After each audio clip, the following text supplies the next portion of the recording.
once in a while, the Torah makes a point of reminding us that God is not just a local deity, not just the God of a particular family or tribe or city or even just one nation. And the story of Balak, the king of Moab, and Balaam, the famous prophet magician from Mesopotamia, is an example of such a reminder of Adonai's role as God of all of creation, of all peoples. The story takes place at a time during the 40 years of wandering, when the Israelites have moved camp and settled just west of the land of Moab. The story has no Israelites appearing in the story. There's no Moses. Actually, the only way the Israelites appear is just looking at their encampment from a distance, from the land of Moab. The characters are Moabites, Midianites, and one guy from Mesopotamia. No Jews, no Israelites. But the lesson of the story is profoundly Jewish. Balak the king and his people are watching from a distance as this nation of Israelites is putting up their camp and settling in just west of their land. Balak knows the Israelites by reputation as tough warriors who had recently been victorious over the Amorites, and Balak is scared. So he calls in the big guns. He sends his ministers to Mesopotamia, to a town on the Euphrates, to enlist the help of this world-famous magician or seer by the name of Balaam, who has a reputation for wielding some pretty strong powers. This is the message that he sent to Balaam. He said, "There is a people that came out of Egypt, a people so numerous that their presence covers the earth from view, and it's settled next to me. Come then, put a curse on this people for me, since they too are too numerous for me, and perhaps I can thus defeat them, if they are cursed, and drive them out of the land. For it's well known that whomever you bless is blessed, and whomever you curse is indeed cursed." So Balaam makes the journey to Moab. And in the subsequent story, on 3 occasions, he goes through this dramatic ritual, one time after another, on top of a mountain, the midst of an elaborate setup of 7 bulls and 7 altars, and he stands dramatically facing the Israelite nation, overlooking their camp, and is prepared to curse them and to weaken them on behalf of Balak. Yet each time, God intervenes, and the words that flow out of Balaam's mouth are not at all curses, but rather magnificent and gorgeous words of blessing over the Israelite people. And what I want us to think about tonight is the dramatic transformation and evolution of Balaam's cursing that turns to blessing over these 3 occasions. Because if we look closely, we see that it's not the same thing repeated exactly the same way. Each time, each attempt at cursing is different. The very first time, there are very explicit instructions from God telling Balaam exactly what to say, word for word. The second time, again, he tries again a different mountaintop, but 7 bulls, 7 altars. And the second time, God is a little less explicit with the instructions.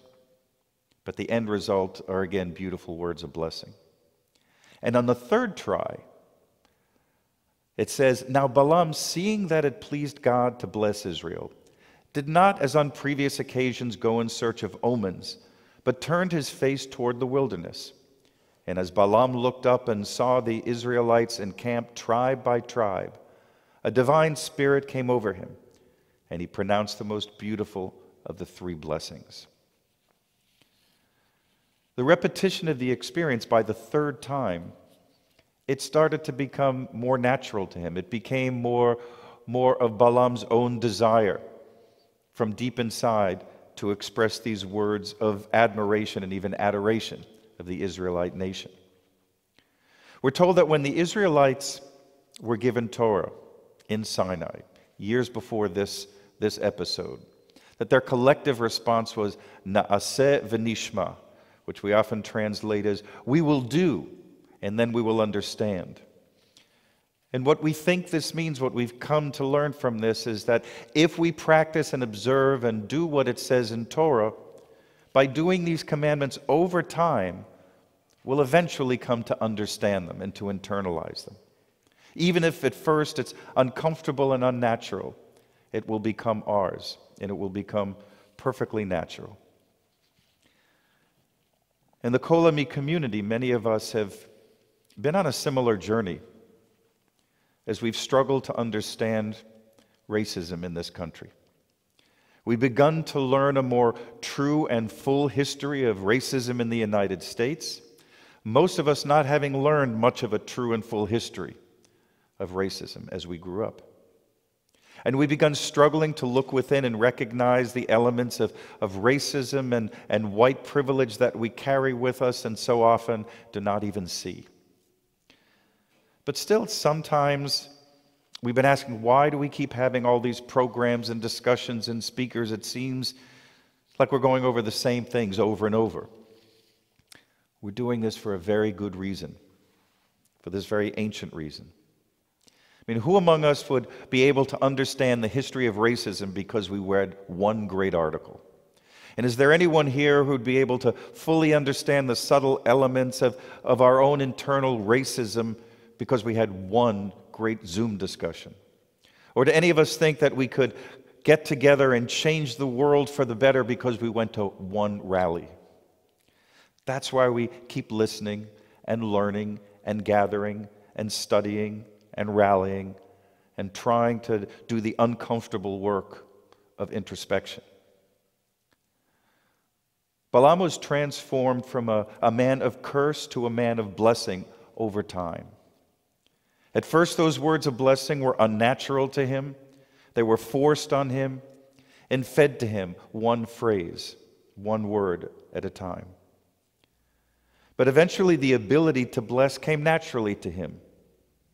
It came more naturally from him. Over time, they became his words. Over time, they came truly from his own heart. When the Israelites received the Torah, they realized that they weren't going to understand this whole Torah thing right off the bat. It would take time. It would take repetition. It would take struggle. It would take study. It would take hard work. They'd have to unlearn all of the bad things that they had acquired over their several centuries of living in Egypt. And so here we are today. We Americans have several centuries of ugliness to unlearn.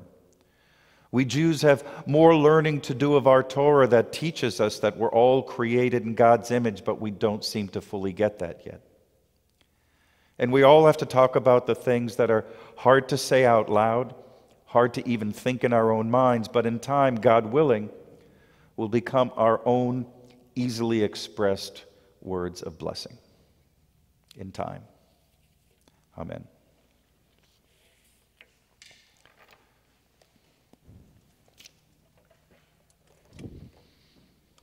And a big part of this learning is the healing that we all need to do.